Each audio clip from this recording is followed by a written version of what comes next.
Break के बाद हाजिर हैं। हम बात कर रहे हैं उस ऑडियो क्लिप के बारे में जो कहा जा रहा है कि डॉक्टर सचान की है। वो डॉक्टर जो पशु चिकित्सक हैं और जिन्हें एक घोड़े का पोस्टमार्टम करने के लिए कहा गया, लेकिन उन्होंने किसानों के लिए अपशब्द कहे। और जब हमने उनसे बात की तो उन्होंने कहा कि ये ऑडियो क्लिप टेम्पर्ड है, यानी कि किसी ने जानबूझकर बनाई है उन्हें फंसाने के लिए। जी मीडिया संवाददाता शरद श्रीवास्तव इस वक्त हमारे साथ बने हुए हैं भोपाल से। शरद, आपने साफ साफ सुना होगा कि डॉक्टर सचान किस तरह से कह रहे हैं कि उन्हें फंसाने के लिए पत्रकारों ने कहीं कोशिश की है। क्या आपको लगता है कि जो सीनियर ऑफिशियल्स हैं विभाग के, पशुपालन विभाग के, हमने डिप्टी डायरेक्टर से भी यह सवाल पूछा था कि क्या वजह है, क्यों इस तरीके की ऑडियो क्लिप सामने आई, उन्होंने कोई जवाब नहीं दिया। क्या लगता है आपको कि सीनियर अधिकारियों को बहुत गंभीरता से इस पर जांच करनी चाहिए?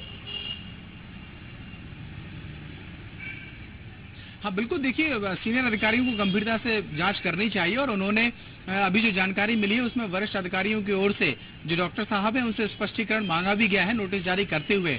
और जहां तक डॉक्टर साहब की बात है, जो खुद कह रहे थे कि वो जो ऑडियो क्लिप है दरअसल उसमें छेड़छाड़ की गई, लेकिन वो खुद बता रहे थे कि जो बातें उन्होंने ऑडियो क्लिप में कही है दरअसल वही बात वो फोनों में भी बोल रहे थे कि उनकी किसान से बातचीत हो चुकी है।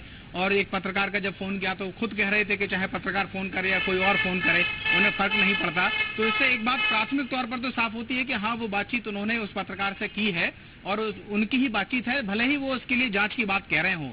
ये जांच का विषय हो सकता है और कार्रवाई का विषय भी हो सकता है, लेकिन दरअसल ये मुद्दा सिर्फ कार्रवाई से थोड़ा सा आगे जाके ये भी है कि जो अधिकारियों की सोच है आम लोगों के प्रति, वो ज़हनियत क्या है, वो क्या है, समझ क्या है। पंकज चतुर्वेदी इस वक्त हमारे साथ जुड़ गए हैं, कांग्रेस के प्रवक्ता। पंकज जी, ये आपकी बात तब कंप्लीट नहीं हो पाई थी। ये एक बात और इसमें जुड़ी कि डॉक्टर सचान अब ये कह रहे हैं कि ये जो ऑडियो क्लिप है ये टेम्पर्ड है, उन्होंने इस तरीके की बात नहीं कही।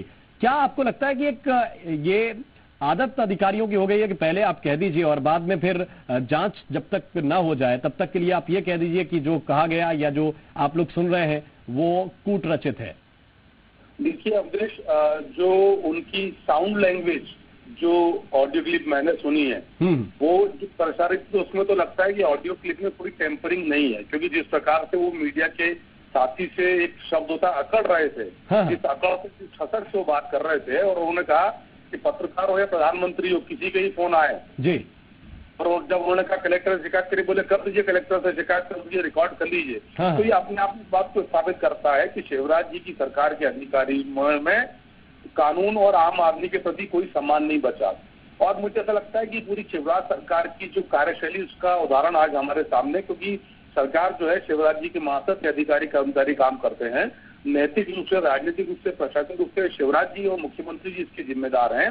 तो ये साफ तौर पर सरकार की कार्यशैली का एक जीवंत प्रमाण है।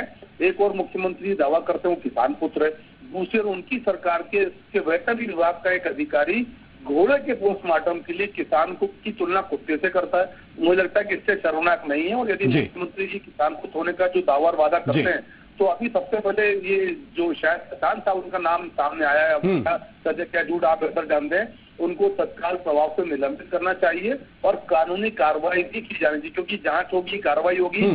ये सारी बातें मसले की जनता 13 साल से सुन रही है। आज तक न किसी अधिकारी को दंडित किया, न किसी की जांच के लिए अवधेश जी स्थिति है कि अधिकारी जनता के माई बाप बने, उनको लगता है कि जनता उनकी नौकर है, ये राजा बन गए, जबकि डेमोक्रेसी में तो जनता राजा है। जी, बहुत बहुत धन्यवाद, बहुत बहुत शुक्रिया पंकज चतुर्वेदी जी आपका, शरद श्रीवास्तव आपका भी बहुत बहुत शुक्रिया इस पूरे अपडेट के लिए। और इसी के साथ इस बुलेटिन में बस इतना ही। नमस्कार।